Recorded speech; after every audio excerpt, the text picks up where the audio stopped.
Did you know him well, Sir Barristan? I did, Your Grace. Finest man I ever met.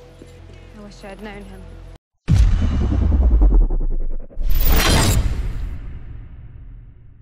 Hello Patreon Ubium family, welcome to the first video in the Dead Diaries series. I'll post a Dead Diaries video once a month. In this series, I'll discuss the life and choices of a dead character, how he died, and what could have been done differently, etc. This video is especially for you, Aaron Argusius. Thank you so much for believing in me and for continually supporting my channel for 4 months straight. This is a patrons only video for now, but I might release this to the public next year once Game of Thrones ends. So, let's begin. The first character I'm going to discuss in this series is one of my most favorite characters from the books, Rhaegar Targaryen. Mr. Aemon's brother Aegon V, aka Egg from the Dunk and Egg series, had summoned those closest to him to Summerhall to celebrate the impending birth of the first child of Aerys and Rhaella. But somehow, a great fire broke out at the castle, which resulted in the death of Egg, his son, and Sir Duncan the Tall. Rhaegar Targaryen was born amongst these flames. He learned to read at such an early age that men said Queen Rhaella must have swallowed some books and a candle whilst he was in her womb. He took no interest in the play of other children, and the maesters were awed by his wits, until one day he found something in his scrolls that changed him. One day he walked up to their master at arms and said, "I will require a sword and armor. It seems I must be a warrior." The most popular theory is that he found something about the prophecy of the prince that was promised in these scrolls. You might remember my theory about how that scroll reached Rhaegar. It would explain why Varys saved Rhaegar's son Aegon in the books. It would also explain why Rhaegar and Mr. Aemon thought that he was the prince that was promised, but later Rhaegar became convinced that it was his son Aegon who fulfilled the prophecy, for a comet had been seen above King's Landing on the night Aegon was conceived. In the books, Dany saw Rhaegar talking to Elia Martell in a vision in the House of Undying. "Elia, will you make a song for him?" Rhaegar: "He has a song. He is the prince that was promised, and his is the song of ice and fire.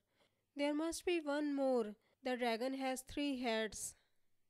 Rhaegar was knighted at the age of 17. He became a highly skilled and capable fighter, but he seldom entered the lists. It was a task he had to do. Although he did it well, he took no joy in it. Men said he loved his harp much better than his lance. He sang songs of such beauty it could reduce women to tears. Even Lyanna Stark was no exception to that. His songs made her cry too. When Rhaegar married Elia Martell, Aerys didn't attend the wedding, nor did he allow Prince Viserys to attend it. Rhaegar and Aerys' relationship was straining at that time, so Rhaegar went to live on Dragonstone with his wife. They had Rhaenys and then Aegon, but Elia almost died giving birth to Aegon, and the maesters told Rhaegar she would be unable to have any more children. That's where another popular fan theory comes in. Many fans believe that since Rhaegar was obsessed with the prophecy, and since Elia could not have children anymore, that's why Rhaegar decided to run away with Lyanna. That it was not out of love, it was out of his interest in the prince that was promised prophecy. Anyways, Aerys was growing more and more paranoid. He saw traitors everywhere, and Varys was always there to point out any he might have missed. Varys was the one who alerted Aerys to the possibility that the tourney at Harrenhal was secretly arranged and financed by Rhaegar as a pretext, so that he could meet up with the great lords to discuss arranging a great council and the removal of his father. This caused Aerys to attend the tourney as well. Rhaegar was unstoppable at this tourney, and when he won, he crowned Lyanna the Queen of Love and Beauty. Ned recalled this moment as when all the smiles died. The next year, Rhaegar ran away with Lyanna Stark to the Tower of Joy, where Lyanna gave birth to their child, Jon. I am hers, and she is mine, from this day until the end of my days. When Brandon Stark went to King's Landing to fight Rhaegar, Aerys arrested him and summoned Lord Rickard. Aerys killed them both and demanded Jon Arryn to send the heads of Robert and Ned. Instead, Jon Arryn raised his banners in revolt. This officially started the War of the Usurper, aka Robert's Rebellion. Rhaegar met Robert in single combat at the Trident, where Robert eventually crushed Rhaegar's chest with a blow of his warhammer. The blow was so hard that rubies adorning Rhaegar's armor were shattered free to litter the river, which was later called the Ruby Ford. In my dreams, I kill him every night. In her visions from the House of Undying, Dany saw a dying prince with rubies flying from his chest, muttering a woman's name with his last breath. Rhaegar died with Lyanna's name on his lips. So as you can see, that's how Dany's brother, aka Jon's father, aka the last dragon, died.